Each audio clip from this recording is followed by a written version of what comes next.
各位听众、各位观众、各位网友，大家好！今天是2020年3月16号。我们今天节目的话题呢是来谈中共呢为什么不关闭关口，为什么不停止旅行禁令，为什么他还不停止国外飞往中国的各个航班？为什么中共为什么要这样去做？这是我们今天要讨论的一个主要话题。根据中共官方的公布，也就是在未来的1周内，将有11万张从欧洲飞往中国的各大机场，包括北京机场、上海机场、广州机场、深圳机场，来自欧洲的这么多飞往中国机场的机票，一共有11万张已经被订掉，11万张机票已经卖掉了。那么这11万张机票，所有乘坐的人员里面，绝大部分呢肯定是华人了。这个主要是中共号召这个小粉红回国，华人归国啊，现在祖国最安全啊，这些人带着一颗爱国之心，他们都回来了。那么这些人他们会不会输入各种新冠病毒，然后影响中国，然后把这些从欧洲带回来的病毒回传中国？会不会？他这个概率大不大？既然有那么大概率，为什么中共他不但不拒绝，而且欢迎？中共要打的什么算盘？你看人民日报刚刚发表的一个社论，你就可以看出来了。人民日报刚刚发表了一个通篇的一个社论，挂了一个巨大的一张图片，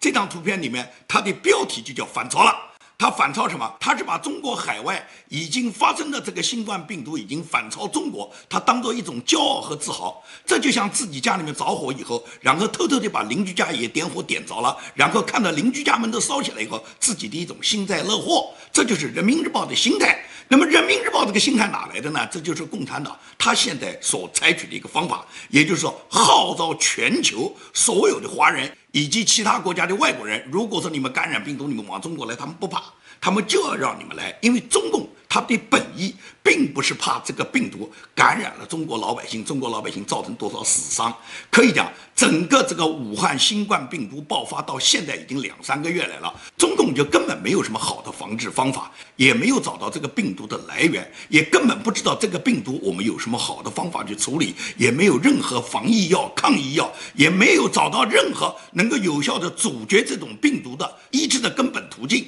现在宣传的所谓的效果都是政治效果，就是政治性的数据，根本不是实际发生的各种医疗数据。也就是中国实际上现在还是灾难深重，各省各市都会大规模的爆发这种瘟疫，武汉和湖北地区肯定是重灾区。那么在这种情况下，中共为了迎合他政治上的需要，他为了武汉能够在3月底之前复工，同时号召全国各地大家都复工，所以呢，他要营造一个中国已经取得了胜利，中国这一轮疫情已经过去了，我们现在抗疫已经取得了巨大胜利。所以你们海外华人，如果你们现在所在的国家现在灾情严重的话，你们可以回祖国吗？祖国欢迎你们吗？他们用这种方法，目的就是什么？第一，他不在乎老百姓生死，现在老百姓有多少生死他们无所谓，你们死和活都是要服从政治的需要。也就是中共现在需要向全世界展示，所有的病毒来源是你们国家输入的。目前来讲，大规模的引进所有的海外华人回国，他的目的就是什么？当这些回国的人他们身带各种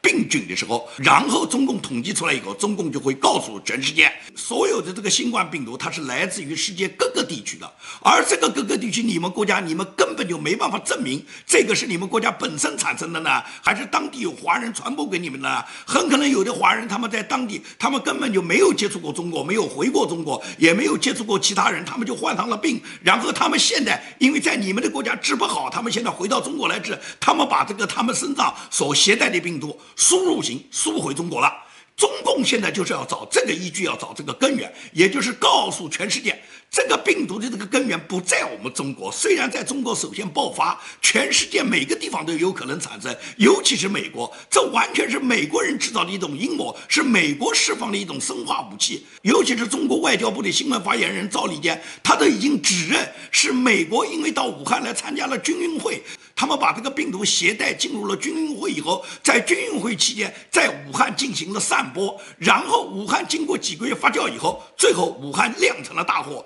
根源是你美国。这是中共他现在一定要达到的这么个目的，他这个目的要达到，他他要完成这个目的，他当然就希望全世界所有的华人，你们在各个国家，尤其是在西方发达国家里，你们都回来啊，欧洲你们都回来啊，我们不怕，你们回来反正是回你们自己家。如果说你们有病，你们自费，哪有那么多免费啊？你听到共产党宣传说给你们免费，我告诉你讲，你进火葬场，你火化的费用共产党都不会给你免费，那些小粉红不知道自己几两，跑回来要喝矿泉水，要啥矿泉水，要啥自行车啊？你范伟的腿都忽悠瘸了，还要自行车呢？喝矿泉水，还跟警察宿舍要他的人权，隔离期间要保障他的人权。中国人权比美国好5倍，你不知道吗？要人权，你回中国，你回祖国啊！你要喝矿泉水，英国有矿泉水啊，法国有矿泉水啊，你为什么不在那儿喝啊？那个地方喝的矿泉水再多，那也是英国是法国。你现在回祖国，你既然热爱祖国，你还喝啥矿泉水？你回到祖国你就喝长江水和黄河水，那长江黄河水多的是，够你喝的你就喝吧你啊！所以说，这些小粉红他们回国，他们是为了来爱国，他们指望着祖国免费，指望着他们有病以后，祖国会给他们免费治病。你做梦嘛！我不讲嘛，你送火葬场的时候，你家里面都要把火化费给你掏了。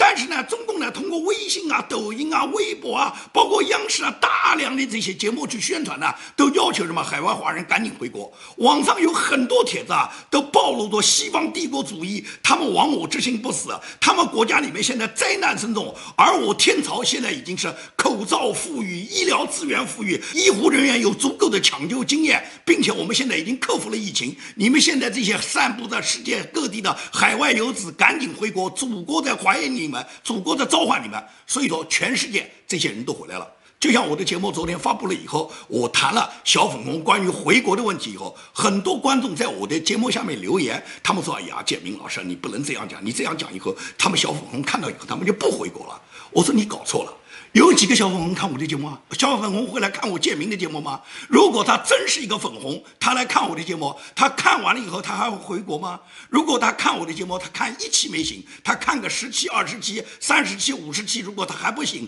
他还是这样的粉红，他回国有什么不应该吗？你就让他就回嘛，天朝等待他了嘛，粪坑等待了嘛，苍蝇和粪坑一刻不能分离，他和祖国一刻不能分离，你拉着他干嘛？所以说我告诉你讲，根本不存在我的节目做了以后小粉红就不回国了，看我节目的人就不会是粉红，看过我节目的人还继续粉红的人，这种人就该回国。现在中共已经把全世界这个马蜂窝都点燃了，这个点燃已经造成了全世界尤其欧洲大部分的国家已经陷落了。英国首相约翰逊他根本就采取了和欧洲其他国家不一样的做法，因为欧洲大部分国家都像意大利一样嘛，是封城封户甚至是封国嘛，老百姓就待在家里面嘛，就站在阳台上唱歌跳舞吹喇叭嘛。但是英国呢，他没有这样做，英国首相他就直接告诉老百姓，这个瘟疫来了以后英国是免不掉的，作为英国人就要做好全民免疫的这个准备。所谓全民免疫，他就认为英国最起码要有60%的人会患上这个新冠肺炎，那么患上这个新冠肺炎的人，老年人可能就会死亡。那些轻度的患者，你在家里面你就自己隔离，你也别打电话，也不会有人来帮你，因为我们也没有那么多救护资源。所以说绝大部分人呢，你都要考虑好，这个病呢是一定会带来死亡的，我们会失去亲人的。如果我们继续聚会，继续去大型场合，那它就会带来那些隐患。但是呢，英国呢现在不停止任何公共集会活动，学校也不关门，商场也不关门，工厂也不停业，你们自己选择。那么首相把这个话一讲以后，英国人就自己在生病中做出选择了，究竟我们是到街上去，还是我们待在家里面？所以他这种方法呢，比中共呢用暴力禁足呢强100倍。他既不干涉你的自由，又让你自己选择生死。因为你继续上街接触别人，你被感染上，你就会失去亲人。所以这么一讲了以后啊，大街上反而没什么人了，酒吧店也没什么人了。这是英国的做法。美国呢和英国不一样，美国呢要求呢学校呢是停课了，很多商场也停业了，那些重要的国家的主要部门，比方国会啊、参议院啊、众议院啊，都相继关门。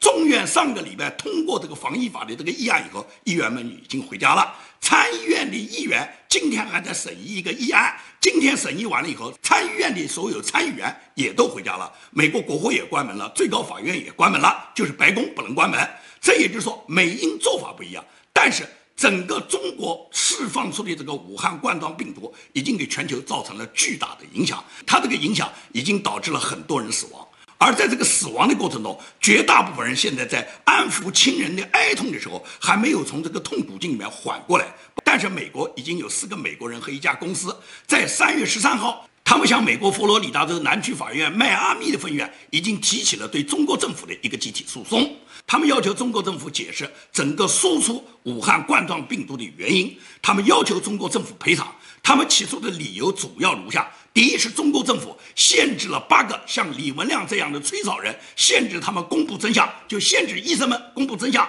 这是他们指控的第一个理由。第二个是明知道存在着人传人的现象，还举办了这个万家宴，这是第二项。第三项也是明知道已经有人传人的现象，在武汉封城之前是做了一个反向宣传，告诉公众可控可防不传人，但实际上是大面积的传人，大面积的感染，死亡案例在每天增加。第四个是武汉存在着一个生物实验室，这个生物实验室它在整个操作经营管理中就已经违反了中国的国内法，存在着造成疫情的安全隐患。所以说，这4个美国人和一个美国公司，他们要求中国政府赔偿，并且呢，要求美国大陪审团呢能够参与这个案子的陪审，这只是一个信号。那么也就是说，全世界所有这些因为武汉病毒失去生命的、受到影响的人，无论是哪个国家人，现在都有可能起诉中国政府。那么欧洲的国家更多，失去亲人的家庭很多，这些人都起诉中国政府以后，最终结果会怎么样？中国政府呢，他是死猪不怕开水烫，他是不怕你起诉了，你起诉不起诉，他都不会应诉的，他也不会接纳你的案子。中国政府呢，他呢曾经呢，因为法轮功学员对他起诉的问题呢，他从来不应诉呢，他一点都不在乎。他们不在乎在国际上有多少官司，中国政府理都不理你。中国政府现在千方百计找的各种理由，也就是武汉冠状病毒虽然在中国爆发，但是它的根源不在中国，是全球各地输入给中国。现在它在不断地积累它这种从全球各地输入到中国的各种根据。你看看，现在有大量的人返乡，这些人也有很多人被诊治出来，他们有病。中共只是在内部整理这个数据，中共的数据他从来不会向你公布的，你并不知道这些返乡的人，这些大量的返回中国的人，这些人有多少，他们是身患病症、身带病菌进入中国的，他目前不跟你公布，但是他会整理起来。整理好数据以后，他就开始向全世界告诉你们这些国家，尤其是美国啊、欧洲啊，你们有多少输入型病例？现在你们所有全球中国之外加起来这个染病的这个病症确诊的病例和死亡病例，现在已经开始反超中国了。所以人民日报已经把这个信号告诉你们了，就说你们现在已经超过中国了，也就你们的灾情比我们严重的多。而因为你们灾情严重，你们现在把这个灾情已经输入到中国，你们影响我们中国了，是我们中国率先做出了牺牲，是武汉人民率先做出了牺牲。我们给你们争取了2个月抗疫防疫的时间，你们没有认真吸取教训，没有认真的按照中国的做法来照抄我们的作业，你们没有做好嘛？所以你们现在大规模的爆发嘛，你们反过来影响我们嘛？所以全世界都欠中国人民一个感谢，因为我们现在做出了牺牲，全世界人民都欠我们一个道歉，尤其美国人民，你欠我们一个道歉，是我们拯救了你美国。现在中共他就是这个姿态。而他为了证明所有的病例都是全世界输入的，所以他现在就急切的等待着全世界的人都不断的飞回中国，然后在飞回中国的这些所有的来到中国的这些人里面，他寻找他的根源。相当的一部分人会成为炮灰的。我在网上看到有一个澳大利亚回到北京的一个女的，她不戴口罩，她一定要出小区去跑步。小区的工作人员就告诉她，你是从澳洲返京人员，你14天之内必须在隔离的。如果你在隔离期间你跑到外面去跑步又不戴口罩，你传播了给别人，你就不简简单单是你个人患病，就不简单是你个人患病的问题，你是会被送到看守所的问题，因为你是故意传播。故意传播在中国就会对你进行刑法追责的一种有罪的处理。所以说，像这个澳洲的这个女子，她执意要到外面去跑步的人，我相信从海外回到中国的这些华人多了去了。类似这样的，他们不戴口罩要到外面散步啦、购物啦、跑步啦、锻炼啦、和邻居之间交往啦，要到小区锻炼啦、要去遛狗啦，这些人都有可能。而每一个人都有可能被中共以输入型的病例，并且你是明知病毒，你还传染他人，中共对你定罪。对你本人来讲，你是坐到中共的看守所里面去爱国，但是对于中国政府来讲，就掌握了一个雄厚的根据。也就是说，现在中国仍然被带来传染的、感染各种瘟疫的人，都是你们国家从你们国家带来的，都是输入型，是你们导致的。所以中共就是为他自己抵赖他自己燃起这个战火，给他自己找的依据。而心甘情愿为中共提供这些依据的，你不管他是老粉红，那些老红卫兵，那些跟权贵合作挣了点钱，自以为自己是赵家人的这些大量的老华人，还是说他们这些华人的子弟，这些小粉红，这些被中共这些权贵和官宦子弟送往西方、送往海外读书的这些年轻人，他们回国，他们是心甘情愿长受社会主义铁拳的。你看，很多人在飞机上都是全副武装10几个小时，他们不吃不喝不上厕所就是为了快点回到中国。回到中国干什么？回到中国就享受中共无产阶级专政的铁拳。我们已经看到了很多小视频，都能显示这些回国的这些小粉红，他们在浦东机场也好，在北京机场也好，他们是受到社会主义铁拳怎么打击的？把他们扔在发热门诊，根本没人管他们，一待就待10几个小时，没饭吃，没水喝，而且不准动，不准离开。他们去报警也没有用，来的警察就告诉你们，如果乱说乱动，马上就送往看守所，因为你们现在是属于隔离期间。那么隔离阶段送到哪里去隔离呢？没有安排的，没有那么多时间来安排，没有那么多床位来安排。真正把他们送到了那些隔离点以后，他们就抱怨这个隔离点条件多么多么的差，不是讲好5星级的吗？不是讲好免费的吗？你就享受社会主义铁拳吧，免费。你到了那个里面就老老实实，你们还动不动抱怨不能洗衣服，不能洗澡，空气也不流通。你回来是来爱国的，是来保命的，是你回来洗澡来呼吸空气吗？你现在呼吸就是无产阶级专政的空气，你回来就是饱受社会主义铁拳对你打击的。你是心甘情愿回来的吧？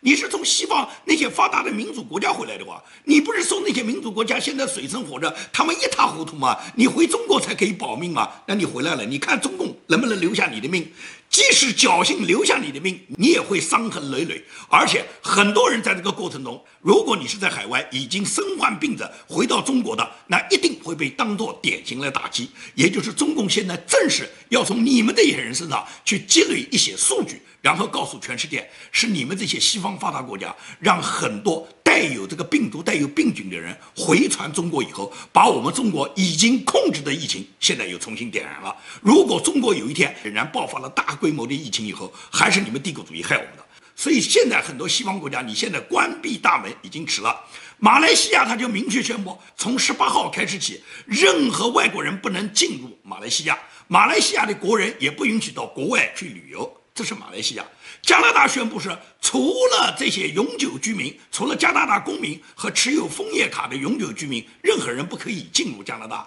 你小土豆不知道想通了没有？小土豆他是因为他老婆患上了这个武汉新冠病毒肺炎以后，他现在有点慌了，出台了一个政策，说是只有加拿大公民和持有枫叶卡的永久居民才可以回到加拿大。你知不知道，所有的中国进入你加拿大的人，哪个不是你加拿大的公民，哪个不是持有你加拿大枫叶卡的？这些人都来自中国，你不知道吗？他们都来自中国，所以说他们才把这个病毒带到你加拿大嘛。这也不是一天了吗？几个月下来了吗？现在你老婆染上病症了，你着急了？网上登小土豆老婆已经确认病症，被确认武汉冠状病毒了，但是小土豆本人没有被确认啊。问题蹊跷的是什么？他老婆的这个健身教练也确诊了，所以说小土豆我不知道戴的是绿帽子呢，还是小土豆他自己他抵抗力就比别人好呢？他老婆怎么会没有传染上他，而传染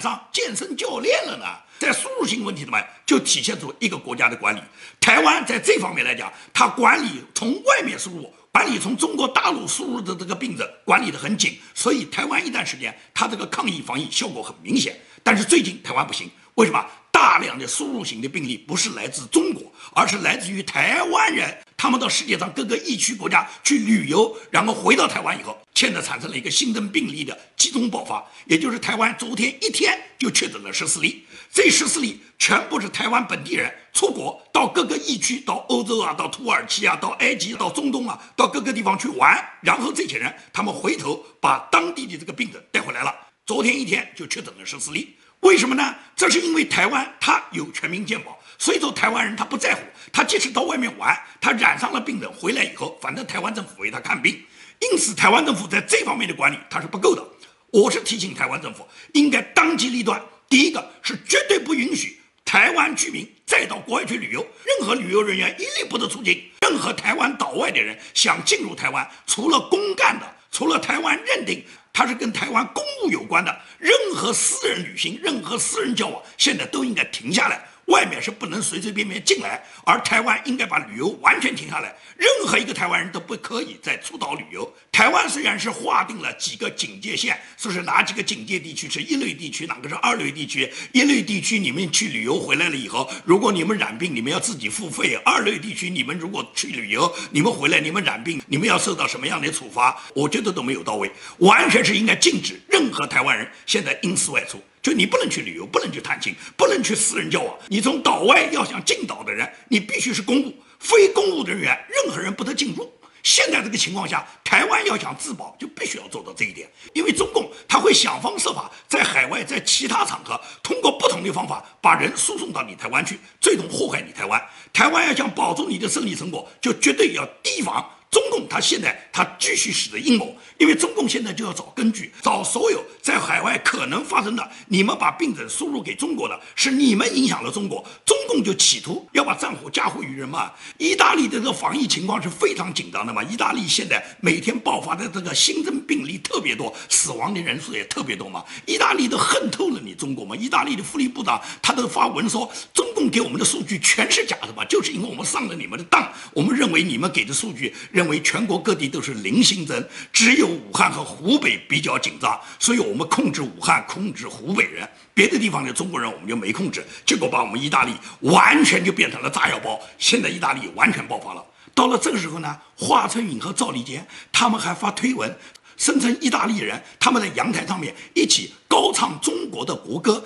感激中共。马上意大利官方就出来辟谣，就要求华春莹闭上你的嘴，别去瞎讲，意大利人根本就不会。意大利现在要惩办你中国人还来不及的，是你们引燃了意大利的战火，你们现在变成要我们意大利人来感激你们。什么派了一架包机，弄了9个医务人员，然后中国驻意大利的大使、意大利的什么公共卫生部长一起到机场去迎接你们的人员，要我们去感激你。这就像中国这个312国道，中国有一条国道叫312国道，312国道所有那个汽车经过的很多摊点前面啊，经常有汽车呢，他会把这个地下呢这个钉子扎破了以后，他钉子扎破没往前面就有几步，就有一个轮胎店，就一定能给他补胎。其实这些钉子都是那些瘪三们把这些钉子事先扔在马路上，让人家到他这儿来补胎以后，人家还来感激他。中共就是专门干那个撒铁钉子的人，去把人家胎扎破的人。中共干完了这个事以后，还要人家意大利来感谢你。所以说，中共的这种倒行逆施、这种无耻，今天一定会被世界各国追究他们的责任的。川普总统就在这个礼拜会召开西方7国首脑的视频电话会议，也就是英法德意美日加这个世界上最主要的 GDP 最强大的西方工业7国首脑，他们会专门去讨论关于中国武汉新冠肺炎给全世界输送以后导致的全球性的灾难。现在每个国家都是非常不安宁啊，美国股市今天又再次熔断啊，也就是股市大跌，人心慌乱，美国市场上疯抢，连川普总统和彭斯副总统都不断地发表电视讲话，要求美国人民不要到超市去疯抢，我们的供应是绝对充足的，不会因为这个瘟疫就导致美国人民的生活会导致我们的物资短缺，我们美国有强大的物资供应，但是物价在上涨啊，老百姓现在支付了比平时多的这个费用啊。同时，大量的民众因为瘟疫的感染，现在都回到家里面，都不能上班啊。虽然美国政府是支付他们的薪金，但是对他们的生活肯定有影响。而且孩子们现在都停课了，孩子们停课就正常受教育的机会现在耽误了。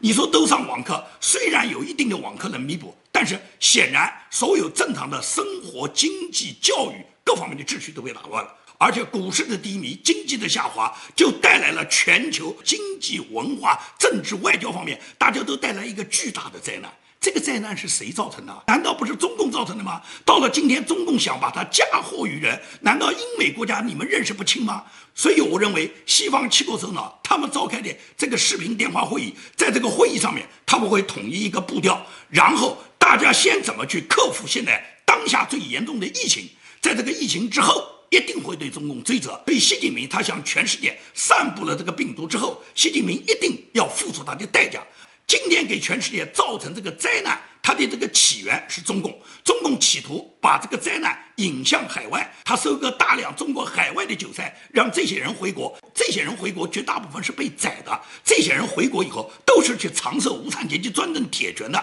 这些人被拳头打死了都打不醒的，所以这些人被打都是活该的。因此这些大小粉红回国是他们活该，而共产党对他们打击是他们罪有应得。同时这些人会有一部分人被中共当作炮灰拉出来祭旗的，祭旗到最后他们诬陷的欧美国家，那么我相信英美国家他们会自己很清醒地认识到，这场灾难就是中共一手导致的。所以说铲除中共，全世界才有安宁。而且整个这个灾难也是西方对中共这么近30-40年来绥靖的，他们必然要喝下的他们自己酿的这杯苦酒。当这杯苦酒喝完以后，他们还没有认识到他们愿意喝下中共给他们继续酿造的毒酒，那西方再一次遭受今天这样的灾难是在所难免的。如果西方清醒地认识到铲除了中共，那么不仅仅消除了毒源，而且会把中国改编成一个和西方一样风雨同舟的一个民主的伟大的了不起的中华民族的国家。